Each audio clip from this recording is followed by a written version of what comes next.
Hello everyone, class 12 physics का एक important question करेंगे।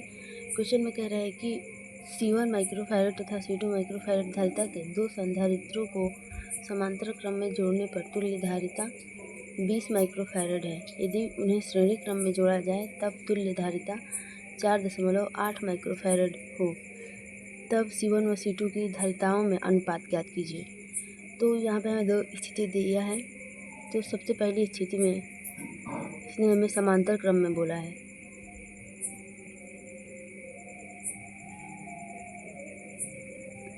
तो समांतर क्रम में हम संधारित्रों को डायरेक्ट जोड़ देते हैं। तो यहाँ पे Cp मान लेते हैं, Cp is equal C1 plus C2 और इसका मान हमें दिया है 20 माइक्रोफैरड।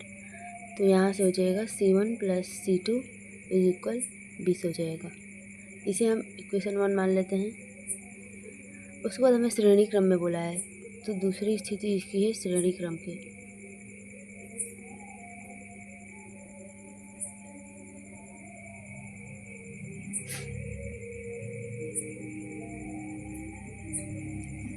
तो इसके लिए होता है 1/c is equal 1/c1 plus 1/c2, या फिर हम इसे ऐसे भी लिखते हैं। इसे हम डायरेक्ट इस तरह से लिख देते हैं CS is equal C1 into C2 upon C1 plus C2, ऐसे लिख देते हैं। तो इसका मान हमें 4.8 दिया है। तो ये हो जाएगा C1 इंटू C2 अपान C1 प्लस C2 बराबर 4.8। इसे इक्वेशन 2 मान लेते हैं हम। अब इक्वेशन 1 से यहाँ पे C1 प्लस C2 का मान हमें दिया है, तो यहाँ पे रख देंगे हम। यहाँ लिख देंगे कि समीकरण 1 से।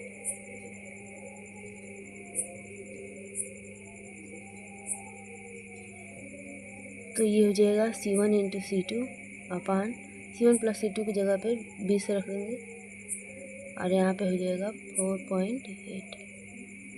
क्रॉस मल्टीपल करेंगे तो C1 इंटू C2 हो जाएगा 96, क्योंकि 0 से पॉइंट कैंसिल हो जाएगा और 48 में 2 से मल्टीप्लाई करेंगे तो 96 आ जाएगा। तो इसे हम इक्वेशन 3 मान लेते हैं। अब प्रतिस्थापन विधि से हम इसे सॉल्व करेंगे, क्योंकि यहाँ पे हमें C1 प्लस C2 का मान पता है और C1 इंटू C2 का मान पता है। तो यहाँ से हम C1 का मान निकाल लेंगे या फिर C2 का। तो यहाँ से इसमें हम रख देंगे, उसको द्विघात समीकरण बनेगा और उसे सॉल्व कर देंगे तो हमारा आंसर आ जाएगा। तो अब हम समीकरण 1 से C1 का मान C3 में रखेंगे। तो C1 का मान वहाँ पे हो जाएगा 20 माइनस C2, ये हो जाएगा। तो यहाँ पे हम लिख देते हैं C1 की जगह पर 20 माइनस C2 गुणा C2 बराबर हो जाएगा 96। यहाँ से इसमें मल्टीप्लाई कर देते हैं तो ये हो जाएगा 20 गुणा C2 माइनस C2 का स्क्वायर हो जाएगा ये, और बराबर में 96। अब सबको एक साइड कर देते हैं, तो इसको यहीं पर रहने देते हैं, बाकी सबको इधर ला देते हैं। तो ये हो जाएगा, ये इधर जाएगा तो प्लस में हो जाएगा, तो C2 का स्क्वायर, और ये इधर जाएगा तो माइनस में हो जाएगा। तो 20 गुणा C2 और ये इधर रहेगा तो प्लस में हो जाएगा 96 और बराबर 0, ये हो जाएगा। अब इसे हम ऐसे तोड़ेंगे कि गुणा करने पर 96 आए और प्लस करने पर -20 आए। तो 12 गुणा 8 करेंगे तो 96 आ जाएगा और इसे प्लस करेंगे तो 20 आ जाएगा। तो यहाँ से ये हो जाएगा C2 का स्क्वायर -12, यहाँ पे C2 लिख देते हैं, और -8 C2 प्लस 96। अब यहाँ से देखिए इसे प्लस करेंगे तो -20 C2 आ जाएगा और गुणा करेंगे तो ये 96 आ जाएगा।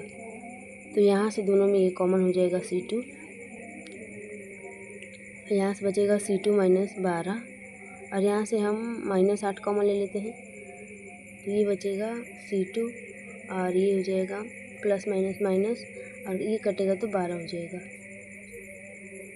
अब यहाँ से बनेगा C2 -8 को एक साथ ले लेते हैं इन दोनों को, और ये हो जाएगा C2 -12 और यहाँ पे बराबर में 0 हो जाएगा। तो अब हम बारी बारी से दोनों को 0 कर देंगे। तो यहाँ पे हम C2 माइनस 8 को 0 करेंगे तो C2 इज इक्वल आ जाएगा 8, और C2 माइनस 12 को 0 करेंगे तो C2 बराबर आ जाएगा 12। यहाँ से C2 का 2 मान आ गया।